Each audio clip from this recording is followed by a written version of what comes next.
Hello Math 2 students. Today we're going to practice graphing. We're going to start out by graphing the function f of x equals negative x squared plus x plus 5.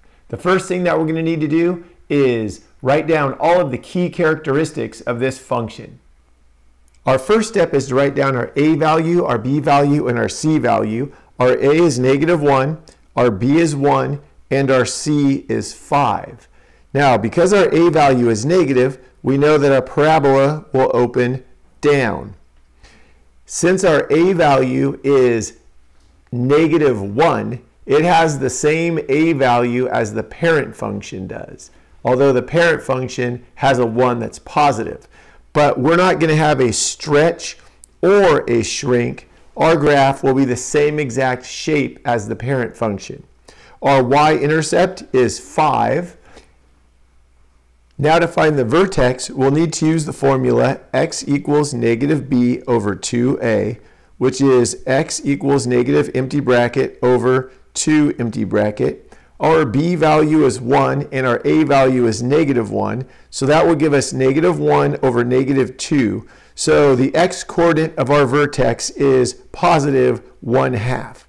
To find the y-coordinate, we'll use the formula y equals ax squared plus bx plus c, and we'll have y equals our a value, which is negative 1, times empty bracket squared, plus our b value, which is 1, times empty bracket, plus our c value, which is 5.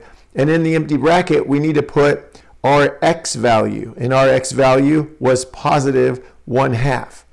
So this turns into y equals negative 1 times 1/4, because 1/2 times 1/2 is 1/4, plus 1/2, because 1 times 1/2 is 1/2, plus 5.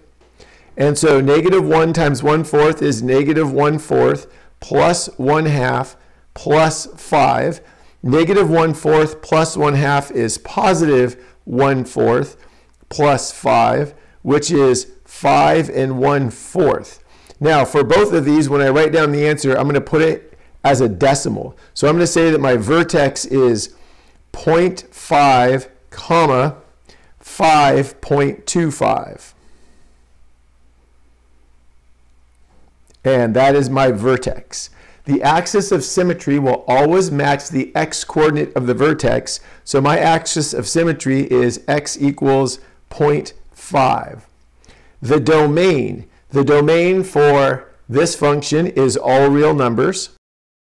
And the range for our function, for me, it helps if I make a little sketch of the graph even before I make the real graph. So my x and y coordinate would look like this. I know my vertex is 1/2 to the right and up 5.25.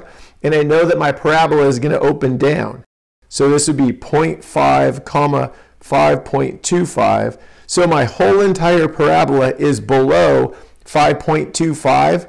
So my range is y is less than or equal to 5.25. So that is the line x equals 1/2. And then I will put my vertex at 1/2, comma 5.25, which I'm going to estimate is right here.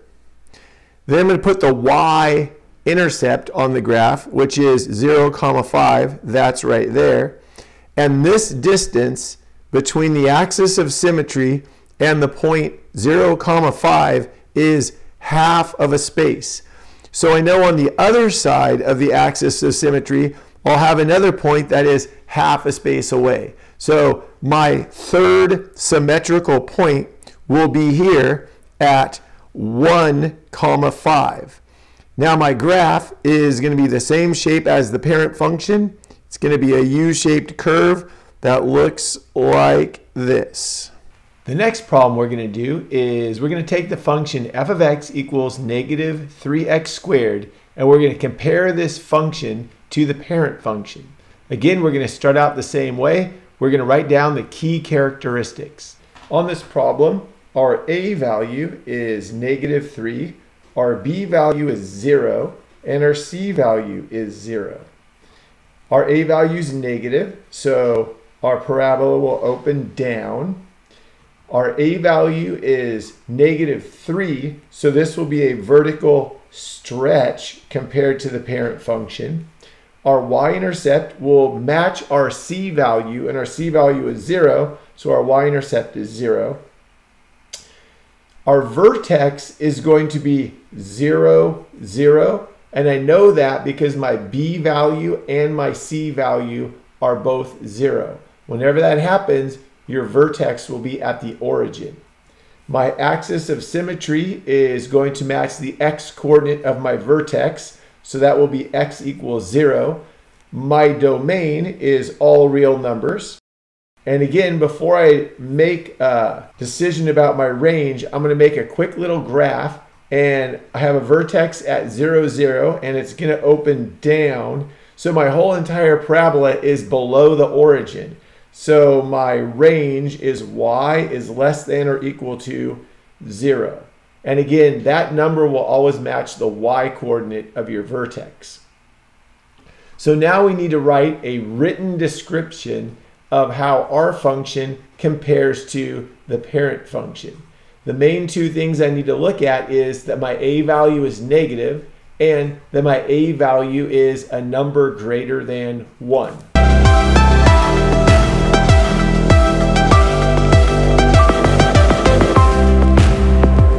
So my written description goes like this.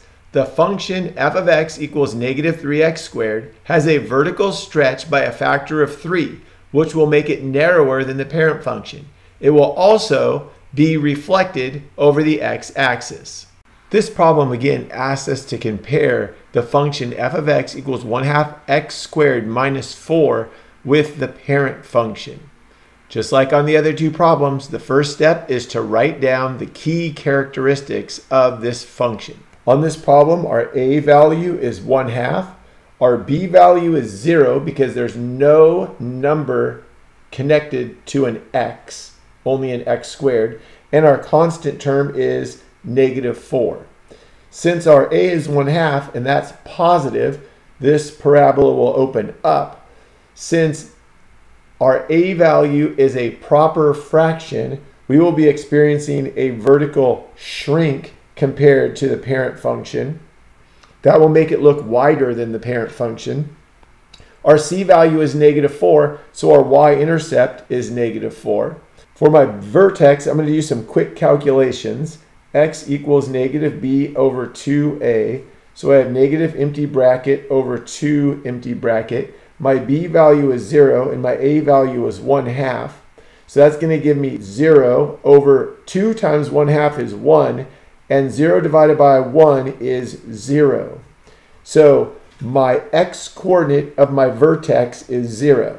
Now I'm going to use y equals ax squared plus bx plus c, and I have y equals 1/2 times empty bracket squared plus 0 times empty bracket minus 4, and x value is 0. So I put a 0 here and a 0 here, and 0 squared is 0 times 1/2 is 0 plus 0 times 0 is 0. So my y value is negative 4.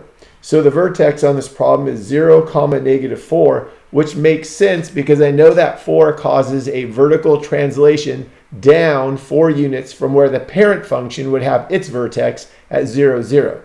The axis of symmetry matches the x-coordinate of my vertex, so the axis of symmetry is x equals 0. The domain is all real numbers. And for the range, again, I'm going to make a quick sketch. 0 and negative 4 is where my vertex is, and my parabola is going to open up. So my whole parabola is above negative 4.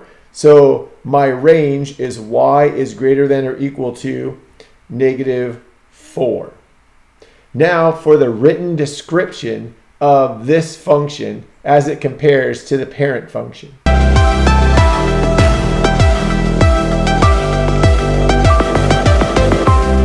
So my written description goes like this. The function f of x equals 1/2 x squared minus 4 has a vertical shrink by a factor of 1/2, which will make it look wider than the parent function, and a vertical translation of 4 units down. All right, Math 2 students, I hope you know a little bit more about the key characteristics of a quadratic function than you did a few minutes ago. Now it's your turn. Look at the graph and answer the questions about the key characteristics.